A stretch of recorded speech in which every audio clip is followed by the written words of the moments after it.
Hello दोस्तों, नमस्कार। SM खसी शाना में मैं आप सभी का दिल से बहुत बहुत स्वागत करता हूं। दोस्तों, जैसे कि आपको पता ही है कि अगर आप एक इन्वेस्टर हो तो 24/7 आपका जो फोकस यहाँ पे रहना चाहिए वो हमेशा बिजनेस के ऊपर रहना चाहिए। एंड कौन से बिजनेस जहाँ पे अच्छी खासी ग्रोथ हो।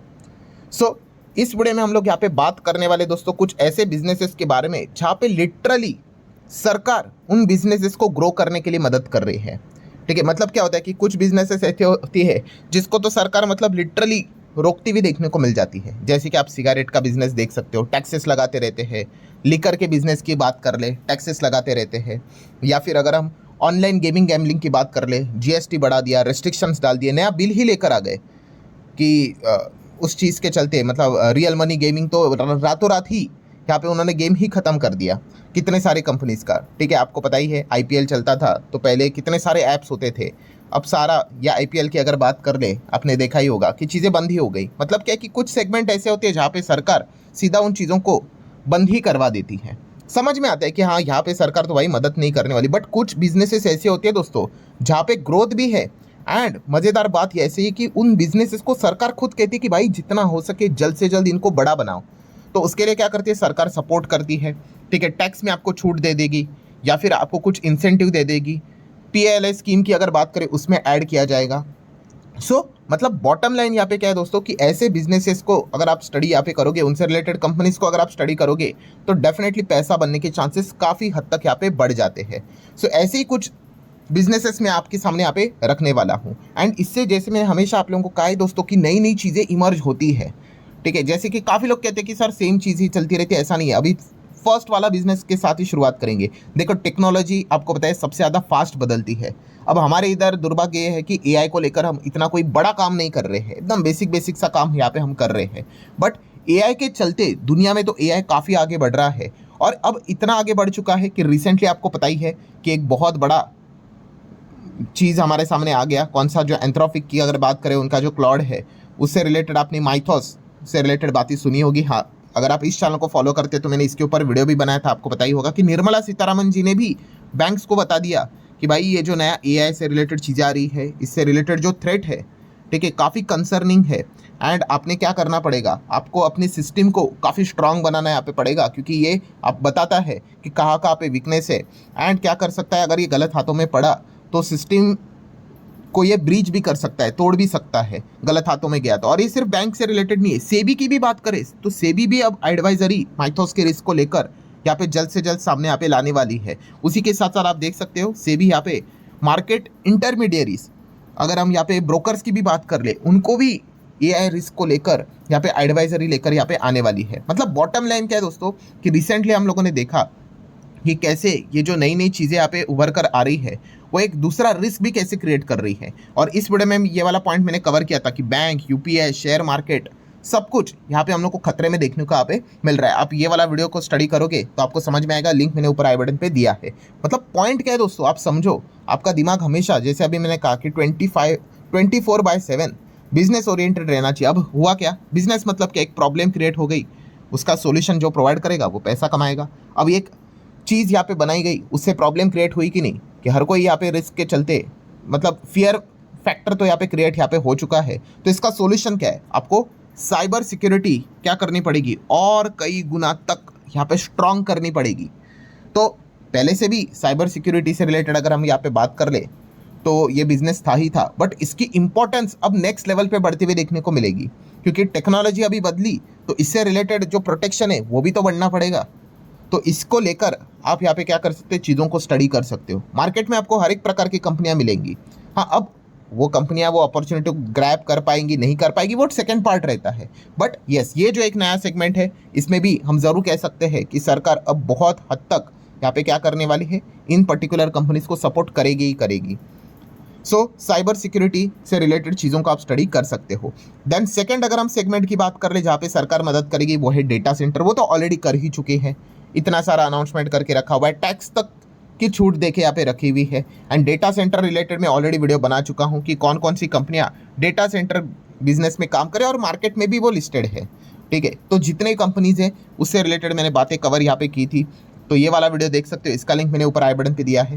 देन तीसरे बिजनेस की बात कर ले तो सेमीकंडक्टर चिप्स की बात कर ले, अगेन सेम चीज़, उतने बड़े लेवल पे हम यहाँ पे काम नहीं करते, बट फिर भी थोड़ा तो कोशिश यहाँ पे चल रहा है। सरकार भी अलग अलग स्कीम्स यहाँ पे ला रही है, प्रोग्राम्स लेकर यहाँ पे आ रही है। रिसेंटली हम लोगों ने देखा था कि $15 बिलियन के आसपास सेमीकंडक्टर में इंडिया ने इंजेक्ट किया था, इन्वेस्ट यहाँ पे किया था। ऑब्वियसली गवर्नमेंट ही ये अप्रूवल यहाँ पे देती रहती है, तो सेमीकंडक्टर ये स्पेस को भी आप जरूर स्टडी यहाँ पे कर सकते हो। देन पॉइंट नंबर 4 की अगर हम यहाँ पे बात कर रहे दोस्तों, तो drone sector, yes, one of the most important segment. ये वाला सेगमेंट पहले ही मुझे यहाँ पे समझ में आया था कि बहुत अच्छा खासा ग्रो यहाँ पे कर सकता है, बिकॉज ये जो टेक्नोलॉजी है दोस्तों, ये मल्टीपर्पज़ के लिए इस्तेमाल होती है। मतलब जैसे कि अगर बात करें ड्रोन, आप एंटरटेनमेंट के लिए इस्तेमाल कर सकते हो। एंटरटेनमेंट मतलब IPL देखते हो, या फिर कोई भी वर्ल्ड कप अभी हुआ था, उसमें आपने देखा है कि नहीं, वो आकाश में, अगर हम यहाँ पे कह सकते हैं बादलों में, वो डिज़ाइन क्रिएट करते हैं लाइटनिंग से, वो ड्रोन का इस्तेमाल यहाँ पे किया जाता है। देन ड्रोन की अगर बात करें, सामान इधर से उधर पहुँचाने के लिए लॉजिस्टिक का इस्तेमाल किया जाता है। देन ड्रोन निगरानी के लिए भी इस्तेमाल यहाँ पे किया जा रहा है। देन ड्रोन की अगर बात कर ले, फिल्मिंग शूटिंग के लिए इस्तेमाल किया जा रहा है, ठीक है। देन ड्रोन की अगर हम लोग यहाँ पे बात करें, आपने देखा होगा ना, वही फिल्मिंग शूटिंग, मतलब जो ट्रैवल व्लॉगर्स जो होते हैं कैसे ड्रोन से शूट यहाँ पे करते हैं, मतलब मल्टीपल पर्पज़ के लिए इस्तेमाल किया जाता है। अलग अलग कंस्ट्रक्शन साइट, माइनिंग साइट में ड्रोन का इस्तेमाल किया जाता है, जहाँ पे इंसान का जाना काफ़ी हज़ार्डियस हो सकता है, रिस्की हो सकता है, वहाँ पे ड्रोन को भेजा जाता है। बहुत सारे इसके इस्तेमाल है, डिफेंस में इसका इस्तेमाल है। ऑब्वियसली वो डिफरेंट टाइप के ड्रोन्स होते हैं, बट पॉइंट समझने वाली बात क्या है कि ड्रोन ये एक ऐसा मतलब टेक्नोलॉजी है भाई, ये आने वाले समय में ज़बरदस्त तरीके से ग्रो होना ही होना है, ठीक है। तो ड्रोन रिलेटेड चीज़ों को आप अच्छे से स्टडी यहाँ पे कर सकते हो। यहाँ पे भी इमेंस लेवल की अपॉर्चुनिटी नजर आती है, सरकार भी मदद करती रहती है, ठीक है। ड्रोन शक्ति से रिलेटेड प्रोजेक्ट्स भी हम लोगों ने देखे थे। पॉइंट नंबर 5 की बात कर ले तो डिफेंस कोई नई बात नहीं है, ये सब कुछ पुरानी ही बात है, बट हर भी दिन अगर देखा गया तो इसका महत्व बढ़ते जाता है, खास करके रशिया यूक्रेन के बाद, देन मिडल ईस्ट के बाद। डिफेंस का बजट कभी कम नहीं हो सकता। सरकार दूसरा कुछ बंद कर देगी, पर डिफेंस रिलेटेड चीज़ों को कभी बंद नहीं कर सकती है, क्योंकि बोलते हैं ना, जान है तो जहान है, ठीक है। डिफेंस फोर्सेस हमारे देश को सुरक्षित यहाँ पे रखते हैं, ठीक है, तभी तो जाके बाकी की ग्रोथ यहाँ पे होगी। अगर देश ही सुरक्षित नहीं होगा तो क्या इकोनॉमी और क्या बाकी की बातें। सो डिफेंस रिलेटेड चीज़ें हमेशा अच्छे तरीके से आप यहाँ पे चीज़ों को स्टडी यहाँ पे कर सकते हैं। बहुत सारे अपॉर्चुनिटीज़ बनते रहते हैं। प्रॉब्लम क्या होता है, हमारा जो अप्रोच होता है वो हमेशा होता है कि चीज़ें यहाँ पे स्टेज 2 वाली चीज़ें यहाँ पे भाग जाती है, फिर हम उसको स्टडी करते हैं। ऐसा नहीं करना होता है, पहले से ही स्टडी करना होता है। एंड जो सीरियसली इन चीज़ों को स्टडी करता है भाई, उनको समझ में आता है कि कहाँ पे जाना है, कहाँ पे अपॉर्चुनिटी है। पॉइंट नंबर 6 की अगर बात कर ले तो rare earth minerals, metals, elements की बात कर ले, ये तो है ही क्रिटिकल मिनरल्स। इसके ऊपर मैं वीडियो ऑलरेडी बना चुका हूँ, लिंक आपको ऊपर आई बटन पे मिलेगा। रिसेंटली जो बजट हुआ था वहाँ पे सरकार ने तो अनाउंसमेंट भी किया था रेयर अर्थ कॉरिडोर की। अगर हम लोग यहाँ पे बात करें, आई गेस 3 से 4 हम लोग को एक कॉरिडोर देखने को मिलने वाले हैं। मतलब ये समझता है कि सरकार खुद बता रही कि भाई इसमें कंपनीज को कह रही कि आप पैसा लगाओ, ठीक है, हम आपको मदद करेंगे, इंसेंटिव देंगे। सो आप अंदाज़ा लगा सकते हो कि यहाँ पे अपॉर्चुनिटीज़ क्रिएट यहाँ पे होती है। नेक्स्ट अगर बात करें पॉइंट नंबर 7, तो रिन्यूएबल एनर्जी, इसको तो हम भूल ही नहीं सकते। ये तो मतलब बोलते हैं ना, ये तो इंसान के लिए अब ज़रूरतमंद वाली चीज़ें बन चुकी है, ठीक है। कि मतलब अगर आप एनवायरनमेंट के साथ छेड़खानी करोगे तो कीमत तो आपको और हमें ही भुगतनी पड़ेगी। आप देख ही रहे हो टेम्परेचर कितना बढ़ते ही जा रहा है, ठीक है। इसका सॉल्यूशन क्या है, आपको एक कुछ जो चीज़ें हैं वो आपको रिप्लेस करनी ही पड़ेगी, ऑप्शन नहीं है, ठीक है। तो इसीलिए हम सोलार की बात कर ले, विंड एनर्जी की बात कर ले, हाइड्रोजन की बात कर ले, मतलब रिन्यूएबल एनर्जी स्पेस यहाँ पे सरकार जितना हो सके इसको लगातार पुश कर रही है। यहाँ पे किसी को भी वो परेशान नहीं करेगी, क्योंकि रिक्वायरमेंट है भाई कि पहला तो बेसिक टारगेट 2030 तक का क्या है, 500 गीगावाट तक पहुँचना है, उसको अचीव करना है। सो ज़रूर इनसे रिलेटेड जो काम करने वाली कंपनियां हैं उनके लिए बहुत सारे अपॉर्चुनिटीज यहाँ पे क्रिएट होते रहते हैं। सरकार कोई दखल अंदाजी नहीं देती कि एक्स्ट्रा टैक्स दे दो, ये दे दो, बिल्कुल नहीं। इनफैक्ट इंसेंटिव दिया जाता है, आप एक्स्ट्रा और काम कर लो, हम आपको और पैसे देंगे।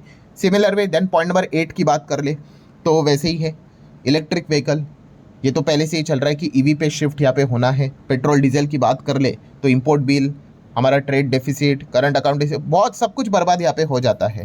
तो ईवी पे शिफ्ट यहाँ पे होना पड़ेगा। बहुत सारे चैलेंजेस है कि ईवी से रिलेटेड इंफ्रास्ट्रक्चर ने, भाई जीरो से ही तो चीज़ें स्टार्ट होती है, एक दिन में थोड़ी ना होगी।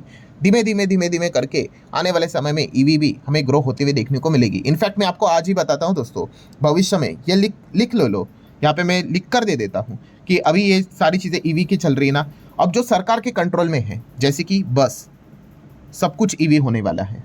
देन अगर हम बात कर ले, आपने देखा है वो 3 व्हीलर, मतलब जैसे कि ऑटो रिक्शास की बात कर ले, यस, सरकार देखो अनाउंसमेंट करेगी कि ऑटो रिक्शा 3 व्हीलर जो रहते हैं वो भी ईवी रहनी चाहिए, ठीक है, वो अनाउंसमेंट करेंगे ही करेंगे, इंसेंटिव देकर कुछ तो अनाउंसमेंट करेंगे। ये सारी चीज़ें आपको भविष्य में देखने को मिलेगी जो जो सरकार के कंट्रोल में है। तो ये पॉइंट्स आप जरूर नोट करके चल सकते हो कि कहाँ कहाँ पे अपॉर्चुनिटी क्रिएट होने वाली है।